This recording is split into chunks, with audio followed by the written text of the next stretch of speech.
welcome to Across the Bifrost, the Mighty Thor podcast, where on each and every episode we explore the world of Marvel's Mighty Thor. I am one of your hosts, Ryan Doze, and the full Thor is here to do a little bit of some movie reviews. This was the one time you could say the Fantastic Four, and you didn't. Just the fantastic. Dang it. And we're feeling fantastic. The full Thor, and we're feeling fantastic, Ryan. Way to screw it up immediately, Ryan. So just so everybody knows, before we introduce everybody, there are spoilers aplenty. We are going to be talking about the latest Spider-Man, or the latest Superman. We're talking about Brand New Day. You're never going to. That's right, guys. It's released a year early for us. Oh my gosh. So we're going to be talking about the newest Superman movie and the latest Fantastic Four movie. Both came out in July, and there's been a little bit of time from when the movies were released to now. So we just feel like we need to give you a heads up. We're going to be talking pretty freely about these movies. So if you haven't seen them, go see them and then come back and listen to this review. Check it out. We would appreciate that. But with that out of the way, I will introduce everybody that's going to be here. We have the full cast of co-hosts here. Faz is here, Eric is here, and Will is here. So, guys, I just want to know, like, off top, was July a good month at the movies? Eric proclaimed a few months back that the movies are back. Eric, are the movies back? Movies are back. Movies are still back. I saw more movies in theater this month than I have in a few months. Same. So, Some of the movies I saw in July more than once, the same movie. So that's how back they are. That's a good indicator. I saw Fantastic Four twice in the span of in less than 24 hours. Dang. So I don't think I've done that since Endgame. Damn. And that's nuts. Faz, You didn't do that for Thor 4? I'm kind of offended. I'm going to take your worthy card. That was more of a scheduling issue. Okay. So I went and saw Fantastic Four once on Friday night, and then I saw it in IMAX Saturday afternoon. Right. So, no, fair enough. But Faz, we'll get to your experience of Fantastic Four in a little bit, because you definitely have a very unique version of your first viewing of it. But Will, good month of July at the movies. Heck yeah. It was a super jertastic. Let's just say that. Fantastic. I'm pretty sure Super Jurassic was the official name of the three of them. Super Jurassic. And actually, real quick, how many of us saw Jurassic World Rebirth? I did. I was there. For another podcast I'm on, it's kind of an assignment. Got to see all three and let's rank them. When you say you were there, do you mean you were on the original island where they did the experimenting on the dinosaurs? Actually, I kind of was earlier this summer in Hawaii, and that place where they filmed some Jurassic films. So yeah, that's kind of true. So I need how about that for a flex? Chaz tries to derail it, and Will just goes zoop zoop zoop right back at you. He has extreme power that I can't deal with. I can really mess with you and Ryan Hercules, but Will is beyond I have a cosmic surfboard, and I can surf on some lava. So that's exactly what it is. He moves faster than light, and because of that, my all Fazer zingers don't work the same way. Well, I mean, hey, I haven't seen Jurassic World Rebirth yet. It was in my podunk small town theater the same week that Superman came out in the other theater. So I thought I was just going to go take the trek over to the next big town and go see Superman. And it definitely did not disappoint. So let's start with Superman. Superman, James Gunn film, brand new cast characters. Were relaunching this, DCU, new DC Studios line of movies. And, just real quick, our experiences of seeing it for the first time. Baz, you want to share just like your first impressions of the movie, seeing it for the first time? What did you walk out of the theater thinking? Then we'll just bounce to Eric and Will and myself. Sure. So I watched it, and I could feel all the flaws of the movie while watching it. Okay. But despite the fact that I wouldn't even call it James Gunn's second best superhero movie, I think he's on at least two more that are better. This movie filled me with so much hope and so much happiness for what the character of Superman should be and what he is, that I don't mind. Like, the things that held it back were the fact that it had to kickstart the entire universe in one movie and couldn't just be a single story about Superman. But all the casting is perfect. All the acting is perfect. Most of the plot, honestly, is perfect, especially after the second watch. I have a lot less problems with it. I'm so in, listeners, to Superman after this that I've read like 70 Superman comics in the last week. And the reason that happened, for everybody to know, is everybody should be listening to the Deific Duo's Journey into Mystery Road to 800. Eric and I got our next 100 done, and we can't start until we record it. So I have nothing to read this week. So I thought, let's do a couple Superman comics. What's the worst thing that could happen? Now I have DC Infinite, and I have all of the DC comics here. And it's all your fault, Ryan, for not being able to record that earlier. I was very, very happy with the feeling of the movie. I don't think it's the best superhero movie ever made, but I think it's probably the best Superman movie ever made. Oh, okay. And that includes the Reeve. The Reeve. The Reeve. I almost said the Donner movie, and then I said the Christopher Reeve movie. It just came out as the Reeve, and I just went with it. All of them are technically true. Eric, what was your experience of seeing it for the first time, and kind of like, what did you walk out of the theater thinking about Superman? I went into it optimistic. I intentionally didn't see a lot of trailers, but the little bits that I saw, there were some things where I was like, am I gonna like this? I saw like the tooth slow motion being punched out, hitting the camera lens and stuff, and I was like, is it gonna be one of those like slow-mo fight scene weird things like that? Remember that Flash scene that was all slow-mo? It was just odd. So I was like, please don't do weird slow-mo fights and stuff. But I was like, and I also wasn't sure how it was going to work out, not having full backstory movies for the other characters, because I'm somebody like, I guess my only example of movies that I think do really, really well, they usually have an entire movie or a show that introduces a character. And so I was like, am I going to know enough about Guy Gardner going into this? Am I going to know enough about Hawkgirl to even get it? Because when I saw, I think it was Black Adam, where I didn't know anything about these other new characters, that I just went in and they didn't explain a whole lot. And so I was like, is it going to be kind of like that? But I quickly just forgot about that. I think it's the nuance in the writing or whatever it is, the characterization, they give you little hints along the way of like, this is how this is going to go. This is who this kind of is, without doing a full on exposition. So it was just real easy breezy to get into. And I think that's probably what a lot of people experienced. And one of the reasons why I think it did so well is because it's just like, you don't have to be an expert to just kind of kick back and let it happen and just enjoy it. Yeah, no, I think honestly, I agree with you, because like I went with a group of people, and who are like comic movie, like literate, but like not a lot of experience like reading Green Lantern comics, or like didn't know who Mr. Terrific was. And I would say probably a lot of even like comic book fans weren't overly familiar with, in my opinion, the breakout star of the movie, or Hawkgirl, and like that's fine. Like, that's, you mean Jimmy Olsen? They're not familiar with Jimmy Olsen? you mean the god of Riz, Jimmy God Olsen? of sex, yeah. But like I agree with Eric. Like the movie's pacing and the movie's storytelling actually made that really accessible to even people like myself who are like familiar with these characters on like a tangential kind of like distant viewpoint. And they also did the MCU thing, right, where each entry got like a 10-second, here I am, here's what I'm about, then he just moved on, and it was done in a nicely written James Gunn way. So you could just get the character in a soundbite, and then they can be expanded on later, and you can get a lot more depth from it. Yeah. Will, what about you? First impressions, and what'd you leave the theater thinking?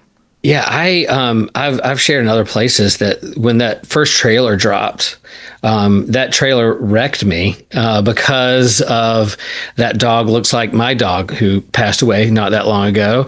And I watched it shortly after my father passed away. So seeing him hug his dad on the porch, like I was just an absolute wreck. And that music and crypto showing up, I was just like, this is going to be the best movie that's ever been a part of cinema or human storytelling was kind of the expectation expectations that I set that's before. really And I try high. to stay away from trailers leading up to it. I mean, there's a little bit of stuff, a little bit of news, and I'm a huge James Gunn fan. His other work, his soundtrack, his vibe. My only hesitation going to this is like, I hope he doesn't make Superman like too edgy to where like he's like dropping F-bombs every 3 minutes, which is the exact opposite. But I was just like, what's the vibe he's gonna bring to Superman, this new kind of rebooted DCU?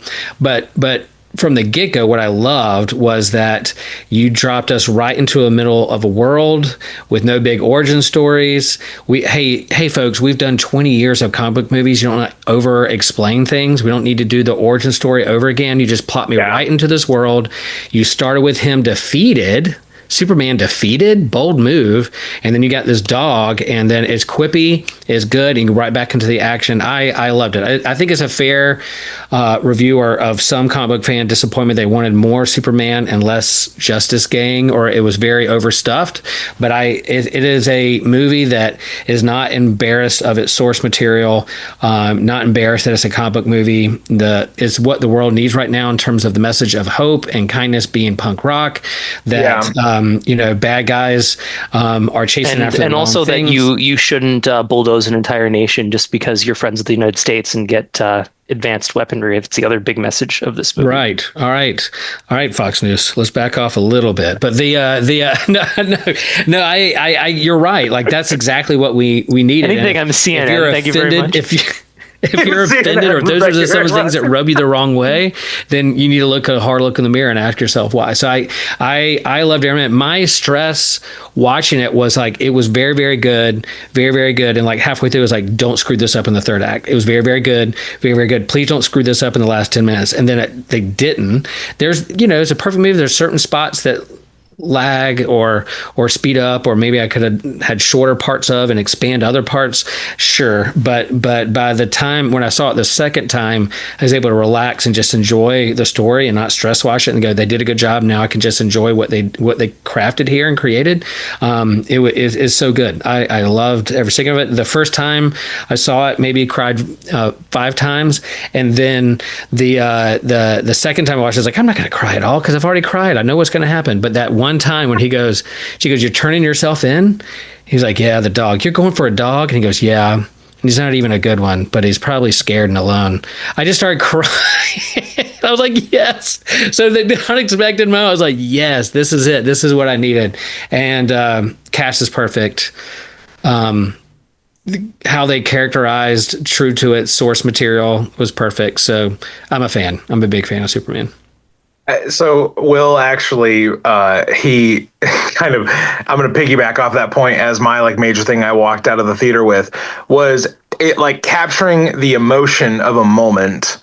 And like, especially, hey, the 4 of us are all pretty like up on our current events, pretty socially conscious men here. So it was it was very easy for me to be like, hey, this is why this movie connected with me in this moment. Yep. And, when all these things are happening in the real world, for a movie to not only reflect the current state of the world, but actually approach it with a message that was positive, not a message where it was like, hey, by the way, the world sucks and here's why it sucks even more. Because like, hey, we have plenty of those things in media.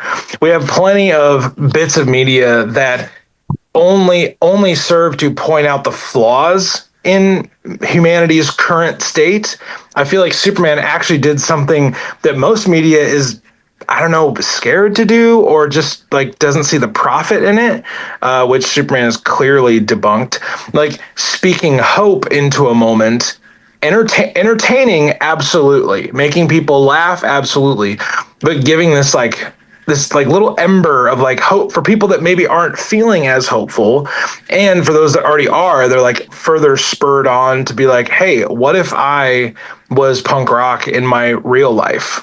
What if I take this message, this emotion that the movie is making me feel, and I put it into my real life? I believe I told Will, like, I only had like one issue with this movie, and it was that I could have just done without the disaster porn at the end.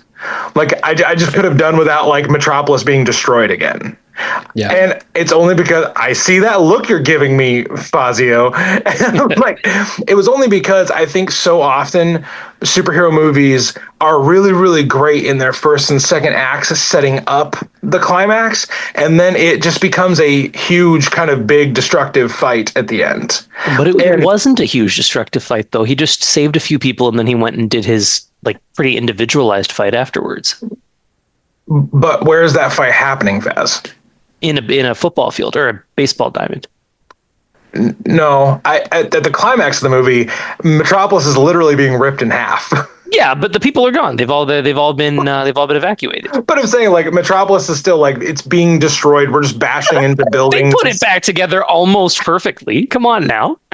I know. Almost Superman can be perfectly, such a jerk. but there was a He can little be bit such a of, jerk like, sometimes. Such a jerk sometimes. Yeah. Well, Ryan, real fast, like not to cut it, but like you mentioned that another one of your friend or somebody in the Discord said that the movie watched like a comic book reads. Yeah. And so I feel like we sat down and watched a 6-issue graphic novel unfold before us from beginning to end. And many times in these stories, you don't have they have a little recap page, but you're plopping yourself into a universe that already exists. And so instead of setting up 10 years to try to set an interconnected DCU, James Gunn just said, this is where it is. And so even the opening crawl of 300 years, 30 years, 3 years, 3 minutes ago, 3 seconds ago, and then boom, you're off to the races.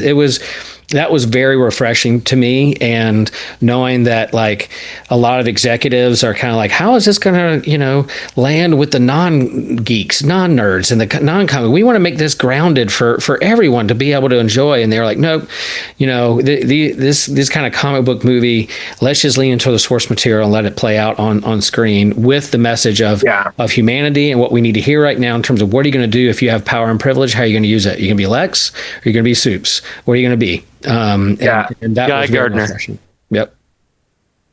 As you would be a perfect Guy Gardner. I think that My hair as is much much of a nicer than his. Yeah. as much of a moral point as this movie made, and I think successfully made, I have a very low threshold for preachiness in movies. It takes me out of it sometimes. Even in like the Avatar movies, I'm like, okay, like we get it, like so it gets to the point where it's actually Are the Avatar distracting. movies preachy? I've never noticed. Very. So I was, to be able to walk that line and make really, really like they're putting their nickel down. They are really sort of like picking a moral stance and sticking to it. But it all still feels in story motivated and driven by the events and the characters. It doesn't feel like an exterior person's like trying to force this into the plot. Yep. Yeah, I've incredibly fair point. Which is ironic, though, you mentioned Avatar, Eric, because the kids wanted to watch Avatar because we knew the Fire and Ash trailer was coming with Fantastic Four. So Kim and I start the Avatar movies, and of course, the kids bail after about a half an hour. And we're just sitting there watching Avatar, and we're like, God, I do love Avatar.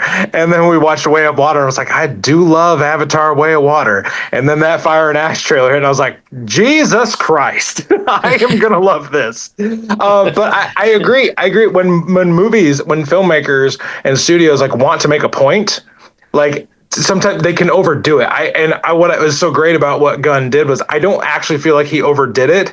Now, other people might feel like he way overdid it. I mean, that was kind of the internet any backlash against Superman was kind of like, oh, it's this, it's that. And I was like, yeah, but those traits are super with the woke. character. Yeah. So, well, it was preemptive, right? It was even before it came out. People were saying those things to try to go ahead and get their clickbaity base riled up. And that's like, the way it works now. If the movie's coming out, it's woke, and then if it does well, it's not woke, and if it does poorly, it's because go woke, go broke, and it doesn't matter what the content of the movie is. It's just So it really fired me up to really do some investigating about like the history of Superman. Where I started reading this book, the unofficial biography of Superman by someone from NPR. I mean, I don't have his right in front of me, but it goes from the origin story all the way through present day, or like at least the 20 teens. But I think from the very, very beginning, this is what Superman has been about. And he was fighting Nazis even before, in fact, before Captain America was. He was being used. So before it was even created. So it got me fired up, and that preemptive stuff. And then after you process as a comic book fan, but also what's the message it's trying to say? And then are they true to the characters that you love, been following and reading? I think he really nailed it. And I think this universe that he has launched and relaunched is going to be here for a while, and I'm here for it. I'm here for it. And I just need more crypto, and we are going to get it with Supergirl tomorrow. They're also doing a crypto miniseries, Will, like shorts, sort of like the I Am Groot and Disney Plus. There's going to be like 10-minute adventures of crypto on HBO Max. I'm there. Yeah. I'm there. That's a good idea. Eric, you were going to say something. I was going to say, I forget which of you posted this on Instagram about the comic book first appearance of Superman, but like in the very first issue, he literally stops a corrupt politician from passing a bill. Yep. Like, imagine if in the movie he like flew down and like interfered with Congress. I mean, but that's more comic accurate for like his first appearance. Like that would be totally fine to do because that is going to a different country is actually like pulling it back a bit, having him go and stop Israel / Barovia. In Action Comics #1, he stopped a domestic abuse situation. He stopped a wrongful someone wrongfully accused that was going to be put to death penalty, and stopped a corrupt lobbyist. Yeah, so she was like, that's just Action Comics number one. He didn't even get to like superhero-y stuff until he had his own book, a couple years later. Right. But it's all there. And in terms of what it means to be human and then how to be humans together, I mean, that's it. That's the heart of it. That's the heart of Superman when done right. And I think the movie captured it. And I think it's people are seeing that. So, guys, and I know we have so many other things we could say about Superman. There's characters we didn't even really mention, and if you want to, if you actually like want to hear one of our thoughts about it, I'm sure we'd be just tickled to share more about Superman. We're all big fans, but Will said something about being together. Well, there's no other team that's more synonymous with being together than the First Family. We should do a final thought each on Superman. We shouldn't just go right to Fantastic Four. Four. What's your final thought on Superman? I don't want to go first. You bitch. Okay. This is what I'm going to do. Listeners, we used to find ways to make everything Thor related around here. We're not doing that this time, but I'm still going to get Thor in here, with a little anecdote that'll be fun because I've told these guys it and it'll be good to say it on the pod. So, for years, I've told my friend at work about the reasons why I like Thor. Yeah. And I've talked about how, despite being kind of royalty from another planet, he's more human than most people, and how he just tries to do the right thing. And he tries to wake up every day and be worthy of the power that he has. And that he's really like Goku, in that he's friendly and jovial and loving. And he's all these things where like you'd expect him to be some scary Norse powerful god judging people. That's not what he is. He's more human than most people, and he'll help anybody who needs it. And it pissed my friend off to no end, because they would say things to themselves. That's fucking Superman, Faz. You like Superman, but Zack Snyder ruined that for you. And again, nothing wrong with Zack Snyder movies, but like the mainline Superman, while I have been growing up in my comic booky phases, was somebody who was deciding whether or not humanity was worth their time. And this Superman is the way that he was in the previous 60 years, just a kid from Kansas trying to do the right thing. And now that we've seen this, and from this movie, I get it now. The hyperfixation has begun in a way. He's not going to reach Thor. Nothing's going to reach Thor, but I'm in. I'm reading the comics. I'm cosplaying the character more than I thought I would. I'm really, truly in for this. And that's all because James Gunn got the character right. And I think that's awesome. And he's been around so long, similar to Thor, that there are certain creative teams that you will like more than others, or feel like they get it right, or try something new. That's the thing, is like, can you tell a new Superman story? People get bored with it because you're just a big Boy Scout in the sky. But no, you can. There's nuance there. There's ways you can play around with it. And sometimes they can take it too far, and you're like, I don't even know who this person is anymore. They got to bring it back to its root. In the same way with these kind of long, these superheroes that have been in print for 50, 75 years, then Superman can have the same same thing happened to him, but you gravitate towards those artists and creators that really know it and get back to it and can entertain you. So there may be some duds out there, just like with Thor, but they're or not, you don't like them as much, but there's some really great stories out there. And why there's a reason why Superman endures as a hero that sticks around, because it's touching into something about human consciousness and striving for what is good in a kind of a collective, way we want to do life. Is it is a reason it endures. Eric, do you have a final thought? Just that, I'm just glad that it turned out like it was a good movie. It turned out people liked it. It was fun. It was entertaining. It's it's a movie, and it's almost unfair the high stakes everyone put on it. And it's like, this is going to launch a new universe, and this has to be like, it's going to redeem this character, and it says all this extra pressure and stuff. And I wouldn't wish that on anyone to try to this movie has to be everything to everyone, right? And they got pretty darn close, because it's a huge hit.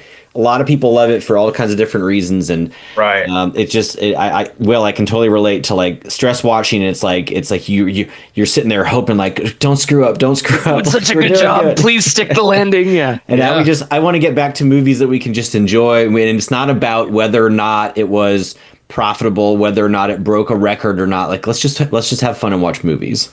Or it had a political slant to it, and that's the reason not success. That way I can gloat it over you. Those kinds of things. Using it like as a win. Like this is a win for our team. And it's like, what? Like, it's just not what it's about. Look, I honestly, there's an aspect of Superman where like it made me, like Eric said, this movie had to be all things to all people.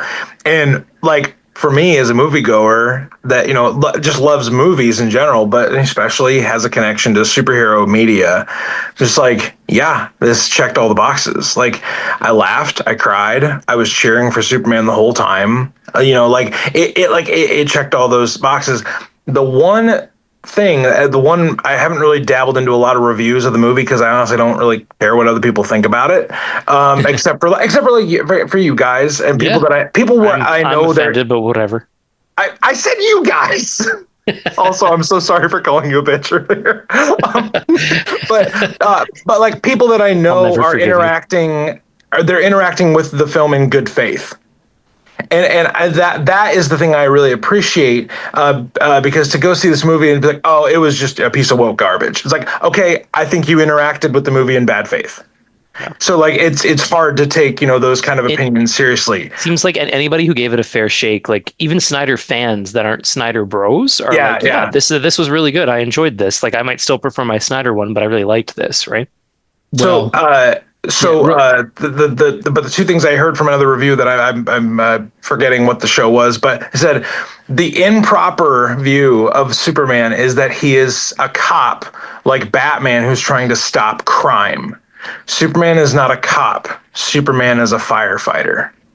And I was like, shit, that actually like kind of like coalesces a lot of my Superman thoughts into one thing of like, and it's that moment where Clark has the kind of the fake interview with Lois in the apartment, and she says, "Did you think about jurisdiction at this time?" And he's like, "No, people were dying."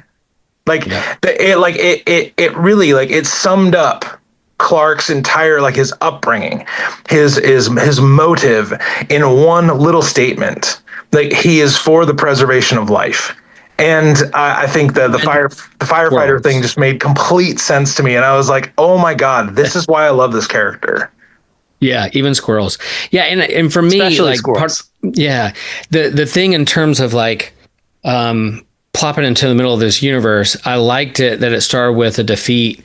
He was defeated and had to kind of build himself up from there. But I also liked it that he's in a universe with other heroes. And so he wrestles with, can he do more? Can he be more than one place at one time? He's got to juggle kind of like this list of priorities. And what do I prioritize more than the other, this town here, Metropolis, or this nation, or this little boy holding up a flag calling out to me. But this one leaned into, it might have been over people's critique being overstuffed with lots of other heroes, but I love the Justice Gang, and the fact that he could say like, nope, I have friends that can handle that while I go handle this. That's a great DC universe. That's the universe that's happening right now in the comics, to be like, yep, whether he's officially on the Justice Gang team or not, he still has some trust. He can have a nice conversation with Lois and chill out while they're fighting like a interdimensional being outside the window and be like, no, they got it. So that kind of stuff just set the tone that that's what this universe is about, and that's what I needed. I didn't need an hour-long origin story again. I just wanted to be plopped right into this universe. So, guys, I think let's move on quickly to Fantastic Four. Fantastic new entrant in the MCU. Fourth time's a charm. Yeah, fourth time's a charm. And isn't it ironic that on the fourth time they just like kind of nailed it? Faz, could you please recall for us your special experience of seeing the film for the first time, and then how you felt walking out of it? I know your experience is kind of grander than maybe ours was. So, listeners, as some of you guys know, I get to go to Toronto for the Canadian launch events of these movies sometimes, something that I'm very grateful for because of the cosplaying I do. So I don't have a Fantastic Four cosplay, but I do have something much more royal than that. Oh, God. So I went to the premiere as Doctor Doom. I was the only Doctor Doom there. I was able to thumbs down every poster that I saw. I was having a lot of fun doing some Doom things. I made posts in character saying things like hashtag Team Galactus. I was trying to get trending. Nobody except Doom was willing to support that position, unfortunately. But like Disney was awesome as always. We got Fantastic Four t-shirts. We had popcorn. It was the biggest IMAX screen I've ever seen, and seeing Galactus on an IMAX screen like that was ridiculous. All in all, I left the theater wanting more, because the post-credit scene was like just enough to really make me be like, no, turn around, I need to see more. And I was really happy that I think objectively it is a better movie than Superman. I think subjectively Superman has stuck with me longer. That's the way I would describe the two of them. I think Fantastic Four was a tighter script. The casting was also perfect. The whole thing moved in a beautiful way. There wasn't anything that was like slower or not as good, or there weren't as many kind of warts or thorns on it. It was just a great time. And again, seeing Galactus being that large was truly insane. Eric, first impressions of seeing it for the first time, what'd you walk out of the theater feeling, thinking along those lines? I thought it was awesome. I thought it was surprisingly sci-fi. It was surprisingly like a lot of stuff happened in space. I wasn't expecting that. I was expecting this retro future New York City world that we saw in all the previews and stuff. And so I was pleasantly surprised by some of the risks that they took, some of the different ways that they went. I think they built up legitimate tension, almost to the point where I feel like it might hurt the rewatchability, because it's like some of those spots where you're just like, ooh, I don't want to like sit in this. Like, this is like a tense situation or something. Like, I don't want to like, it's fun to see where that goes. But then, like, once you know the twist, it's just like, oh, well, there's like this 5-minute part where I just feel anxious the whole time or something like that. So I thought that, they checked a lot of boxes for me. I thought the production looked beautiful. Some of the Silver Surfer scenes were just absolutely amazing. I mean, talk about slamming the door on all the naysayers about the Silver Surfer effects. Like, it was awesome take on like the VFX for Surfer and stuff like that. So it made me excited for Marvel stuff. It feels like Marvel's back. I think Thunderbolts. We're so back, baby. It's not over anymore. Are two very, very strong entries in the MCU. So if we stay on this path, I mean, this is a really good sign for MCU content. So yeah. Will, what about you? First time seeing it, and thoughts walking out of the theater? Yeah. I really liked this movie. I will say I'm different from Vaz in a sense that I like Superman better, and I thought it was. I just said I liked Superman better. I just no. In terms of like the story and plot and certain things, there are certain things about this movie. Let me just say the positive thing: the retro futuristic, like plop you right in the middle of a Jetsons cartoon vibe, Tomorrowland on Disneyland and Disney World. I could watch that all day. I just did not get tired of just seeing that on screen pop, and I just loved every second of it. I do think there were some parts that I wanted to lean into a little bit more. It clocked like what, an hour and 51 minutes, and there's a few scenes and places where I think they played it safe and a little half-baked stuff. I wanted a little bit more like tease of doom, a little bit more, hey, you're in a different universe, it's 828, you can do whatever you want here. Like, I really thought they're going to kill off Sue Storm. I was like, they're going to do it. They're going to kill her off. They're 828, and that's what's going to piss them off, and it's going to be like, 3 Men and a Baby kind of from here on out, kind of thing.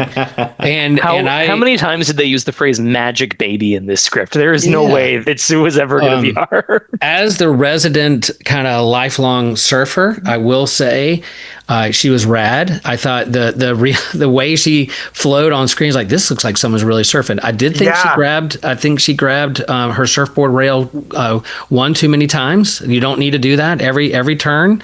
Just lay into it. Like, you don't need to grab your rail. So just show off the Silver Surfer.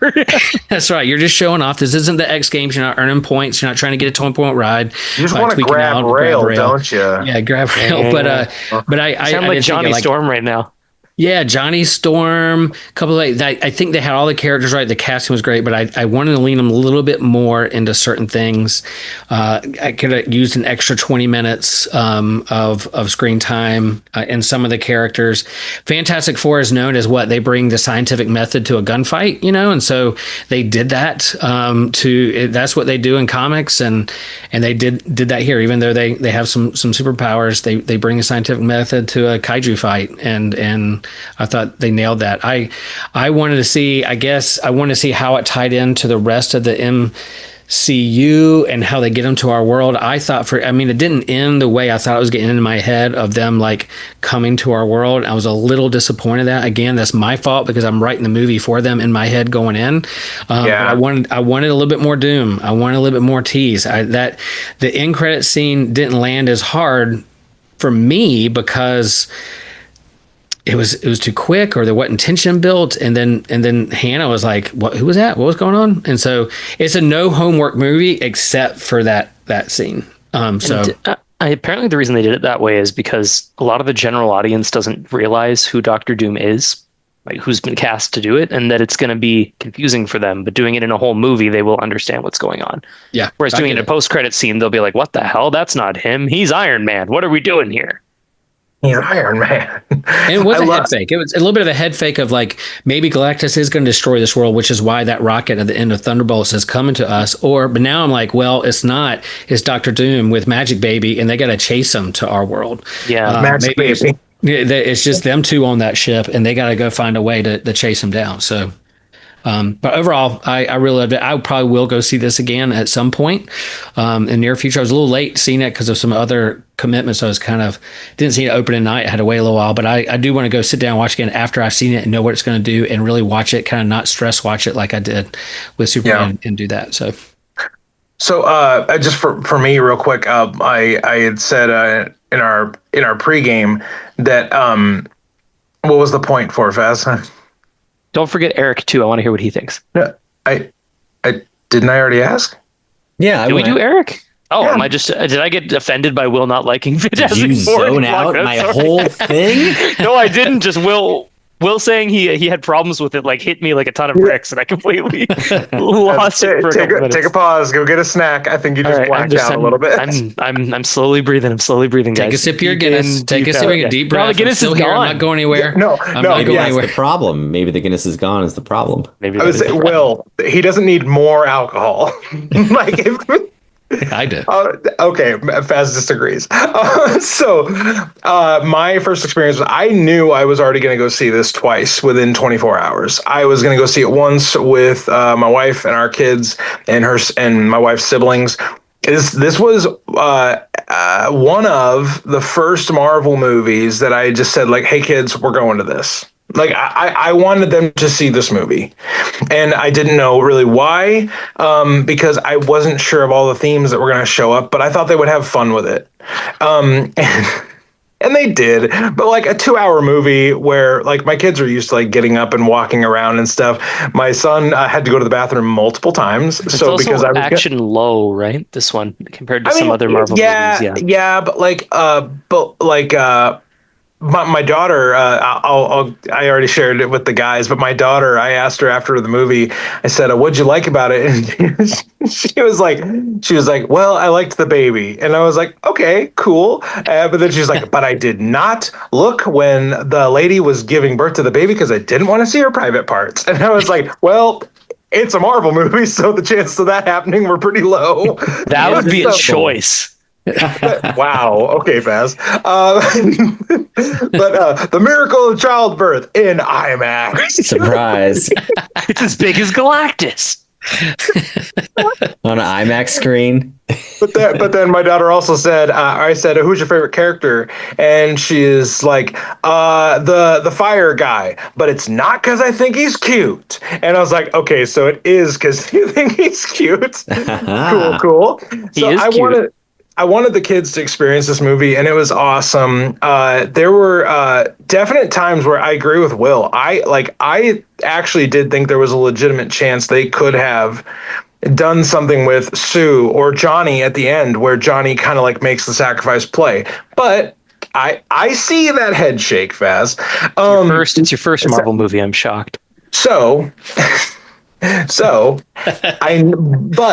But I know those are examples where you give Franklin an opportunity to show off kind of what he's going to be capable of in future movies, and Shalabal gets the redemption moment at the end, which is what Surfer is known to do. Surfer turns on Galactus to help save Earth.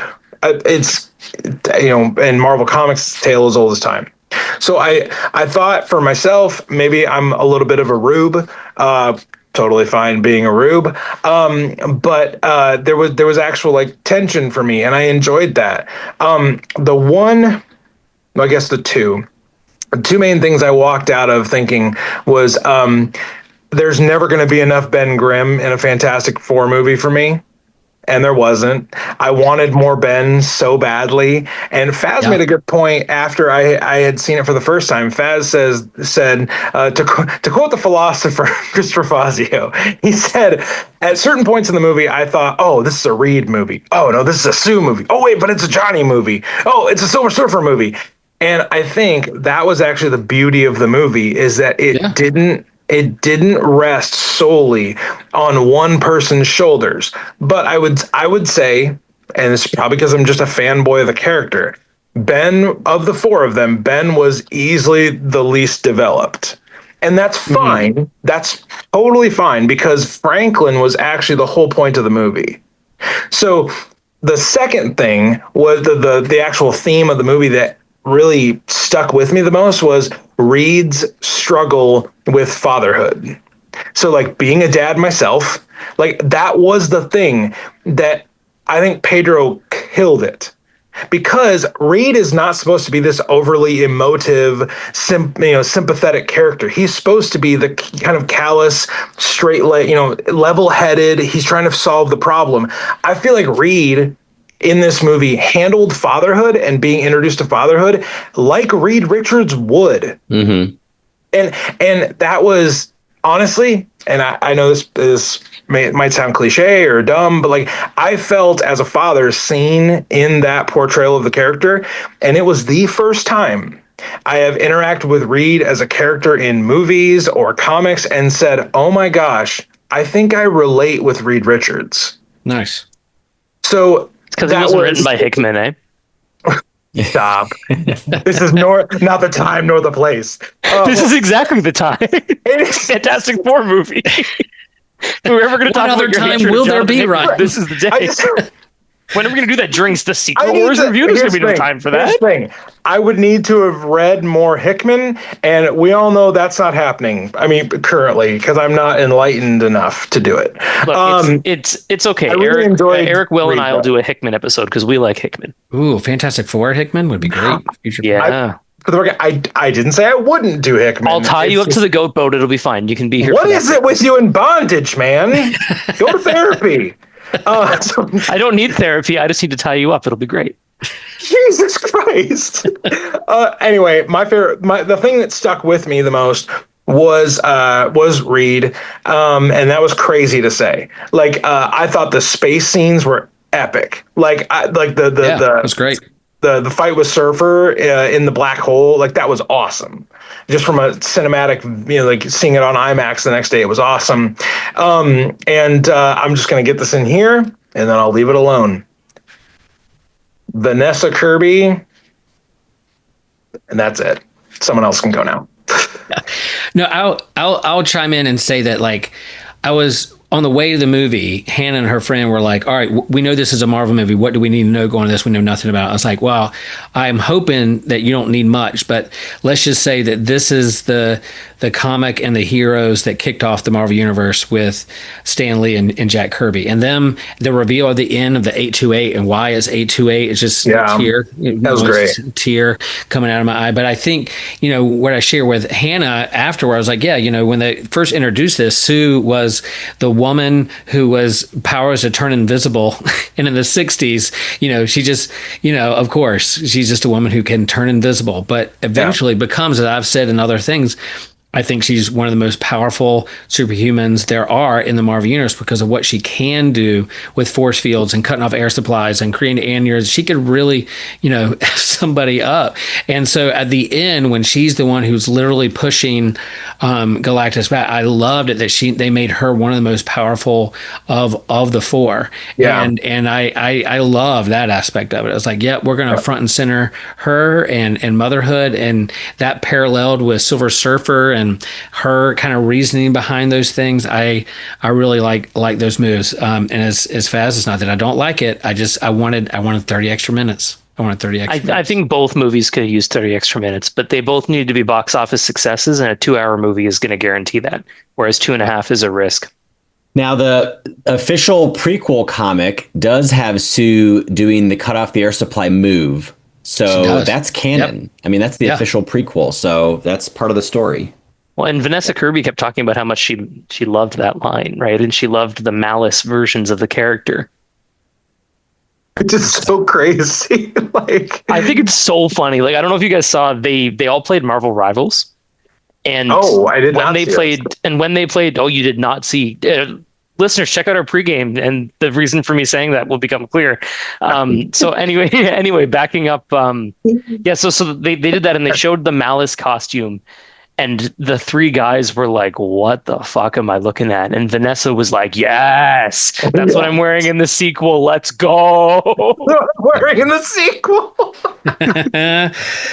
Well, I know when I saw Ben Grimm with the beard, the thing with the beard, I immediately thought of Ryan's like, he's going to love this part. He looks like that looks like Ryan's beard. That looks like Ryan's I did beard. love it. I was like, I did not see that coming. But the whole like power going out and him being halfway through a shave, I was like, oh God, that is good. Like, so guys, I know we've kind of made a super cut here between Superman and Fantastic Four. I would love for us to just do another go around the panel, getting like anything we feel like was missing from the discussion about Fantastic Four, and maybe kind of like the thing we really want to drive home with this movie. But maybe let's go in reverse order. Will, can you start us off, and then Eric, Faz, and myself last? I liked the cosmic trolley problem philosophy that they had going on there about, and then, what in terms of what it means to be family, and they're alluding to child sacrifice. You can sacrifice one for the many. All those things were there, but all in all, they were not embarrassed of its source material and going full Galactus of the way he looks like in the comics. And the whole time I was sitting, like, this is another comic book. This is a comic. These are finally they're not embarrassed of what the Fantastic Four are and what they do a comic book. Like, yep. Eric. Oh, just I wanted to put my appreciation out there for Pedro Pascal. He was doing a character the entire time. And I think a lot of times in movies, people are sort of just, they can read lines as themselves as an actor, but like he was playing he changed his voice. He changed his mannerisms like that. Yeah. He didn't need to go that hard, but it really, really fit. And I think, and hopefully he enjoyed having the chance to kind of like stretch in that way as an actor. Originally, he went even further, Eric. He had like a transcontinental or transatlantic accent, and they made him pull it back. That's how in he was for this character. Oh yeah, I could see that. Because I love that he loves the craft of acting and that he like wants to do that kind of stuff. Because you don't. I mean, I feel like when you get to be a big enough star, you can kind of just read lines, and they want to just have you in the movie. But I thought I really appreciated that, and so I thought I'd just add that to the dialogue. Baz, what would you like to add to the, as Eric said, dialogue? Well, to add to the dialogue, I will have to think about how to go with that. I was going to say something more normal, but now that I have to add to the dialogue, quickly to piggyback on Eric, I really appreciated how much all of these actors are into their characters. You can tell in the press tour and you can tell in the acting that they've read essentially every Fantastic Four comic and they are in. In the past, like Eric said, we'd get like, I'm famous A-list actor. I'm hired to read these lines as The Rock or to read these lines as like whoever, Robert Downey Jr., Chris Hemsworth. None of these people actually do that, but just as an example.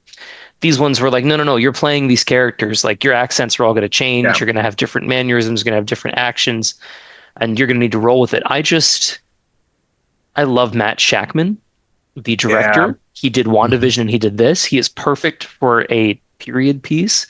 He is perfect for caring about the source material. And I love how well he puts together the script and the story to serve each character in his narratives.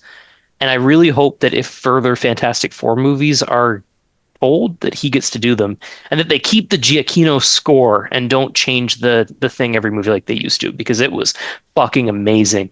Friend of the show, Michael Giacchino, you killed it. People are calling this your best score ever, which is wild because you've had like 30 now that are amazing. He's won Oscars for scores. And this was easily up there with some of his best work. Fantastic Four. I mean, it hits the vibe so perfectly. Yeah. My last kind of final thing, and then we'll wrap up this episode, is like we've all kind of talked about casting and the chemistry of the cast. This is gonna sound like I'm trying to make a different point, but I really did feel like Vanessa Kirby brought the cast, like brought the team on screen together, because you're a big Kirby guy, eh? Here's the thing though. When Jessica Alba did Sue, I think that was a casting for the moment. Like Jessica Alba was a big star. She was, I guess, pun intended, a hot name in Hollywood, incredibly attractive woman, put her in that role. I never felt like Jessica Alba was Sue Storm. Mm-hmm. And then when Kate Mara did her version of Sue Storm, it felt very muted and very kind of like soulless. And that, I mean, I would make an argument that whole movie kind of feels soulless. Yeah. But what I thought Vanessa Kirby did so great was, Faz talked about it on the press tour, she was carrying herself like the character. And then as I noticed that more about her and, in that role on the press tour and seeing her in interviews, but then seeing her in the movie, I was like, oh my God, Vanessa Kirby is Sue Storm. Like it was kind of like when I saw Evans as Captain America, Hemsworth as Thor, like there's certain actors that are paired with certain characters and you're like, oh my God, they are blank. Now, like, as much as I loved Pedro Pascal as Reed Richards, like I loved Ian Grafad's version of Reed Richards too, like for different reasons. But and I don't know if this is controversial or not, I actually liked Michael Chiklis's version of Ben Grimm. So, but there's like Chris Evans as the Human Torch. Sue was the one character that I felt like hadn't been really like brought to her full potential. And she's the core, right? So like none of these movies work without her. Yeah, she is the core of the family of the Fantastic Four. Like she makes it all work. And so I just like, I heap praise on Vanessa Kirby's acting, but they all did so well. And the movie felt like it had heart, it had soul, it had hope, it had everything that the fan-tastic or whatever movie did not have. And I feel like this movie brought back that sense of like what the Fantastic Four are. They're solving problems. They're a family that's adventuring and solving problems for the good of others. And yeah, you can have darker storylines with them. You can have more optimistic ones, but I think this was a great summation of what they are at their core, which is also what I feel like Superman did. It was a good summation of who Superman is, who Clark Kent is at their core. And it was great to have these movies within a few weeks of each other, to get a double dose of hope and good storytelling and uplifting comedy, action, all that kind of stuff, and people coming together to solve a problem. So that was my final thought on the Fantastic Four. So this was 828, and then you have the comic version is 616. The MCU universe, is that 616? Is a different number? MCU 616. Yeah, it used to be 1999999, but now they started calling it 616. This is called 828 because that's Jack Kirby's birthday, which I think is really fun. Exactly. So that, I guess, I just want to see them hop to our universe as soon as possible. And when they didn't, I was like, oh, but I'll get over it. I want to see it a second time. Don't worry, folks. Will's going to go see it a second time. I'm sure this will not be the last time we talk about Fantastic Four or Superman. But just to wrap it up here, thanks for the guys doing these reviews. I hope everybody listening and watching enjoyed them. To the full four, right? The full four. The full four. As Michael Giacchino might set our new theme to music. Maybe he can write us a new theme when we're all four here. Yeah, we cannot afford Michael Giacchino, unfortunately. Yeah. That's like saying, hey, I wonder if, insert famous comic Vaz. I wonder if Dan Mora could do my next portrait. Like, I'm sure he's got free time. Just the YouTube thumbnail. He could draw us four together. Yeah, he could do our YouTube thumbnail. Everybody, thank you for checking out the episode. If you want more of this nonsense, check us out on Patreon. You can also find links for Discord and Instagram, all the things for myself. The things? Say that again. For the thing. Really testing out my vocal range on this episode. Everybody, thank you so much for checking out this episode. Until next time, whether you are saving Metropolis from Lex's latest scheme, or whether you are stopping Galactus from consuming your Earth and taking your baby boy, your magic baby boy, just remember to do one thing, and that is to stay worthy.